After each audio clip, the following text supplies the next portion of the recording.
Hey guys, it's time to talk about the NBA 75th anniversary team.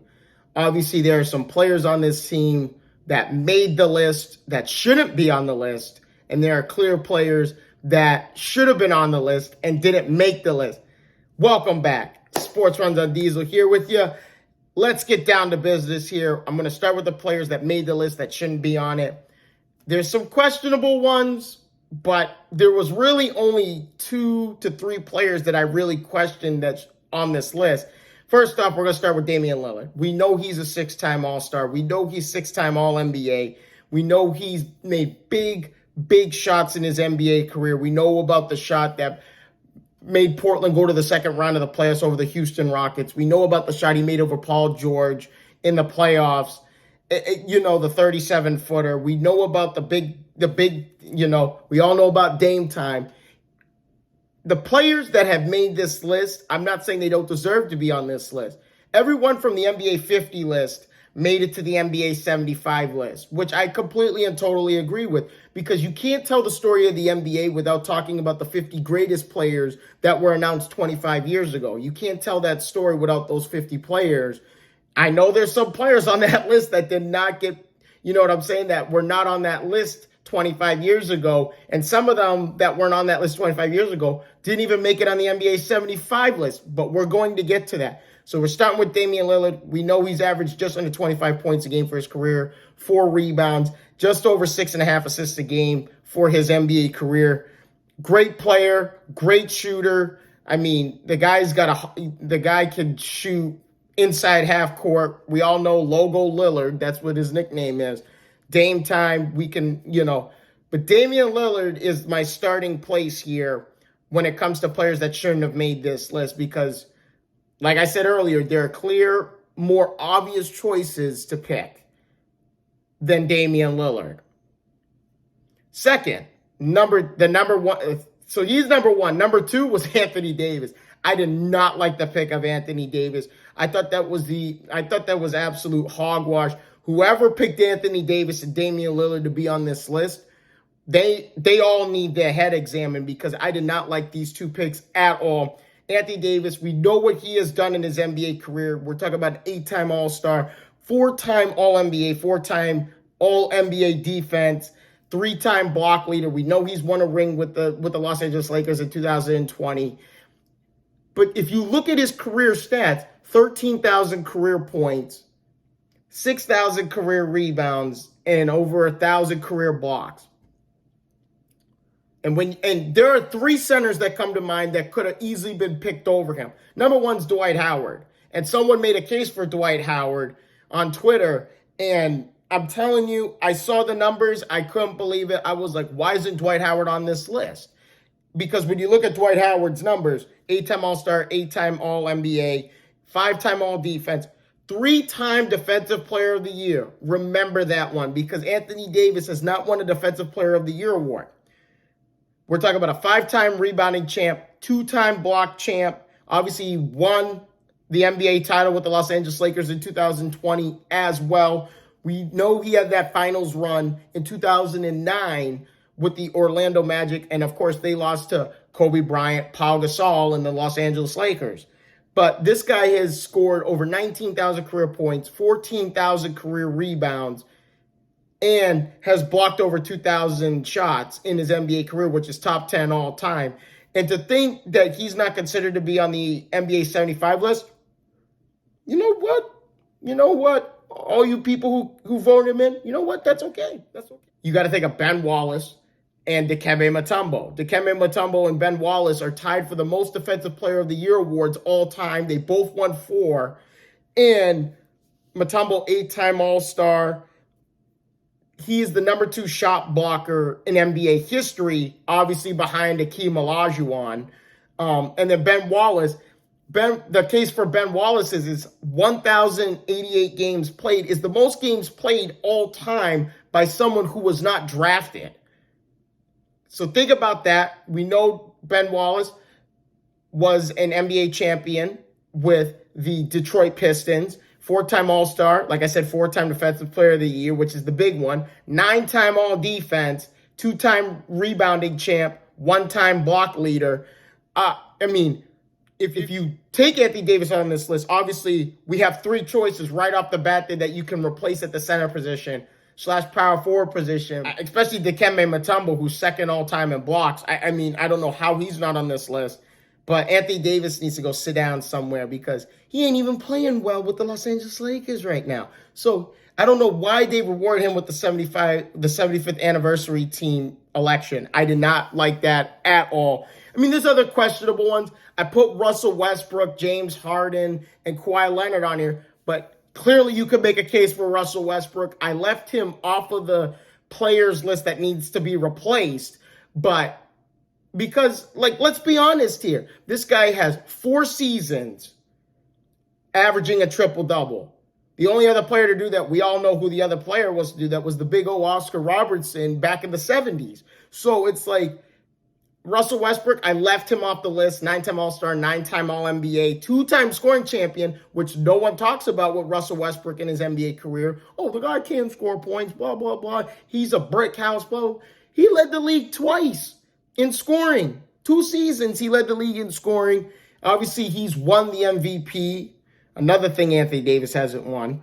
And he leads the net, and he's number 1 all-time in triple-doubles. And very soon he'll be passing the 200 triple-double mark, which obviously no one else has broken. But, you know, Kawhi Leonard, I put Kawhi Leonard on here in a sense, but you can clearly make a case for Kawhi Leonard, one of the best one-on-one defenders the game's ever seen, especially in today's NBA where they're calling every little thing. You breathe on somebody, it's a foul. You can't hand check anymore. You know, you can't even go up and block a shot without it being called a flagrant one if the offensive player's foot lands on your foot, like what happened to Kawhi with Zaza Pachulia, Golden State, San Antonio, 2017, or what was that, 2016 NBA playoffs there. Zaza Pachulia puts his foot under him, and that's where the flagrant one call is born right there. So it's like, I left Kawhi Leonard should stay on this list only because of what he's done defensively. 2-time Defensive Player of the Year, 2-time Finals MVP. It's just like 2-time champ. He's a 5-time All-Star. Obviously, we know he's been hurt the last few seasons. He's been plagued with injuries. 7-time All-Defense. He's been the steals champ at least once. His numbers don't exactly accommodate to someone who should be on the 75th anniversary team. But when you look at all of his accomplishments, he deserves to be on this. When I said James Harden too, I mean, you could put Carmelo. I had Carmelo Anthony at first. I took Carmelo Anthony off the list. Once you see where Carmelo Anthony is in the all-time scoring list, he's over 27,000 career points, which is top 10 all-time. Carmelo, one of the most prolific scorers the game has ever seen. I left him in on the 75th anniversary team. James Harden, I left him on the 75th anniversary team because he's like literally not that far away from being number 2 all-time in three-pointers made, obviously behind Steph Curry, who, when all is said and done in his career, he's going to have well over 4,000 threes, I think. With the pace he's on, and if he stays healthy, we'll see how that plays out. But let me know in the comment section on what you guys think of who should have been replaced off of this list and who should they have been replaced with. Let me know down in the comments section. But I'm going to start players on this list. The list, I found at least 15 players that I could put down on my list here, but I only picked about 10 of them. You obviously heard me mention Dikembe Mutombo, Dwight Howard, Ben Wallace, the 3 centers that could easily replace Anthony Davis. But if we go to different positions here, what about Bernard King? I understand there's a case against Bernard King, but we're talking about a guy who averaged 22.5 points a game, just under 6 rebounds a game in his NBA career. He was a scoring champion in 84-85. He had the most memorable game on Christmas Day up to the Christmas Day games that you see in today's NBA. He scored 60 on the New Jersey Nets on Christmas Day in 1984. How can you forget that game? Bernard King was also an influential player in a sense, and I mean it by this way. He's the first player in NBA history to tear his ACL, come back from the ACL tear, and to play at an all-star level. When he came back, he started playing with the Washington Bullets. But he's the first player in NBA history to really fully come back from that ACL tear and play at an all-star level. So Bernard King was one of my missing players off this list. I was like, what? How's Bernard King not on here? Tony Parker's another one. 6-time All-Star, 4-time All-NBA, 4-time NBA champion, 1-time Finals MVP. We know what he's done in the success of the San Antonio Spurs. He averages 15 points a game, just over 5.5 assists a game for his entire career. Slithery point guard, made tough mid-range shots. Floaters was his game.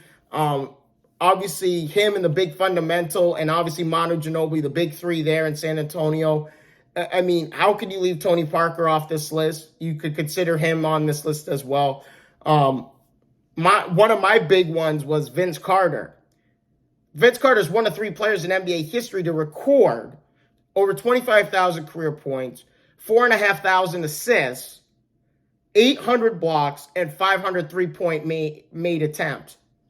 The only other 2 players to do that, I'll give y'all a second to think about who that might be. I wonder who it could be. Michael Jordan, LeBron James. One of 3 players to do that in NBA history. I was very, very shocked to see Vince Carter left off this list. He is number 1 all time in most seasons played in the NBA with 22 seasons. Clearly, you're in the history book somewhere if you've played 22 seasons in the NBA. Just saying. And then obviously we know about his cousin, Tracy McGrady. Tracy McGrady was another one that was left off this list. 7-time All-Star, 7-time All-NBA, 2-time scoring champion when he was with the Orlando Magic and the Houston Rockets. He was 1-time most improved player.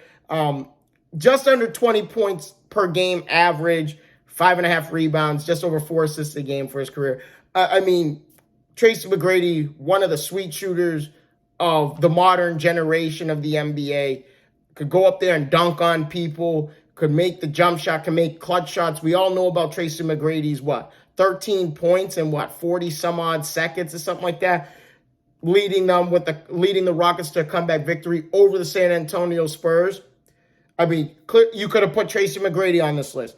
Adrian Dantley's another one. Some of you guys are like, who the heck is Adrian Dantley? Adrian Dantley, 6-time All-Star, 2-time All-NBA, 2-time scoring champion. He's most known for his career when he played on the Bad Boys, and then he had a falling out with the Bad Boys in Detroit and went to other teams, but averaged over 24 points a game for his career, just under 6 rebounds, three assists.